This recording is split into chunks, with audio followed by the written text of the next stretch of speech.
Shalom, Bapak Ibu Saudara-saudara yang kekasih dalam Tuhan. Bertemu kembali dengan saya, Pendeta Linda Kaligis, di dalam renungan doa puasa dan firman. Hari ini masuk pada hari yang ke-37.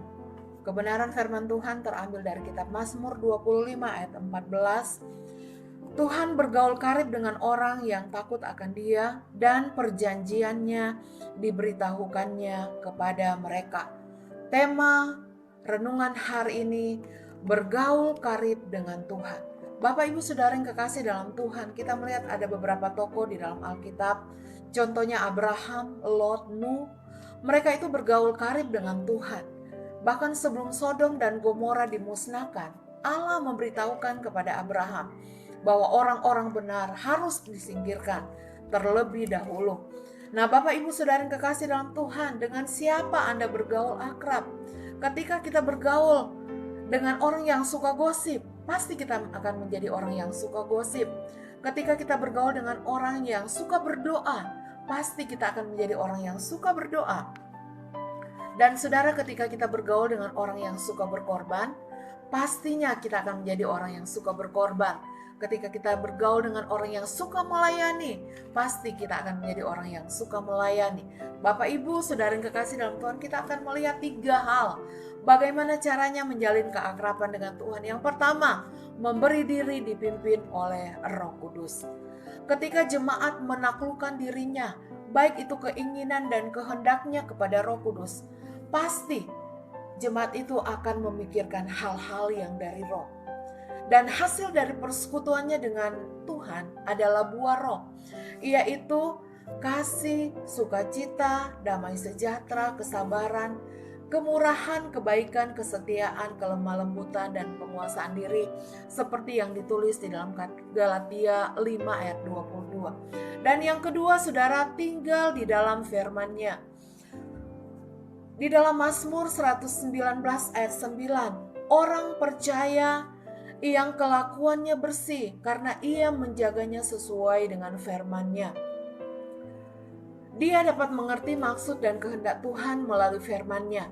Alkitab memiliki prinsip-prinsip dasar yang diperlukan untuk mengambil keputusan. Dan dia menjadikan firman Tuhan itu sebagai pedang roh, senjata di dalam peperangan. Oleh firman Tuhan, orang percaya menjadi kuat dalam peroleh kemenangan, khususnya di dalam pergumulan ketika ada masalah-masalah di dalam kehidupan.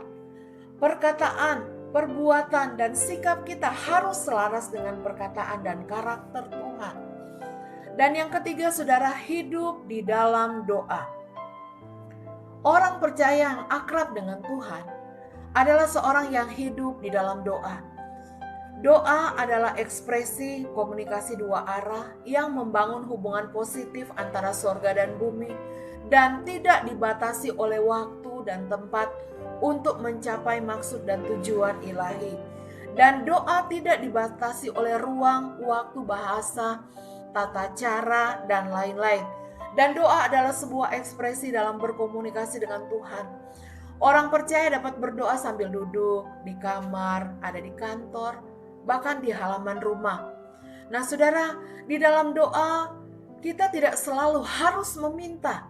Di dalam doa kita juga bisa memuji, mengagungkan, mengatakan sanjungan, atau bertanya kepada Tuhan, bahkan melampiaskan emosi dan kemarahan, kekesalan, serta keberatan hati. Nah, Bapak Ibu Saudara yang kekasih dalam Tuhan, kesimpulan hari ini, saudara, sebagaimana yang dilakukan oleh tokoh-tokoh iman seperti Abraham, Lot, dan Nuh yang senantiasa bergaul karib dengan Tuhan, demikian juga dengan orang percaya pada masa sekarang ini. Dan ketika kita bergaul dengan Tuhan, kita akan mengalami penyertaan Tuhan. Pokok doa hari ini, yang pertama, biar semakin banyak orang memberikan hidup dan waktunya untuk bergaul dengan Tuhan. Dan yang kedua, biar orang percaya dijauhkan dari pergaulan dunia yang buruk. Nah, Bapak Ibu Saudara yang kekasih dalam Tuhan, demikianlah renungan hari ini. Biar kebenaran firman Tuhan boleh memberkati kita semua. Tuhan Yesus memberkati. Shalom.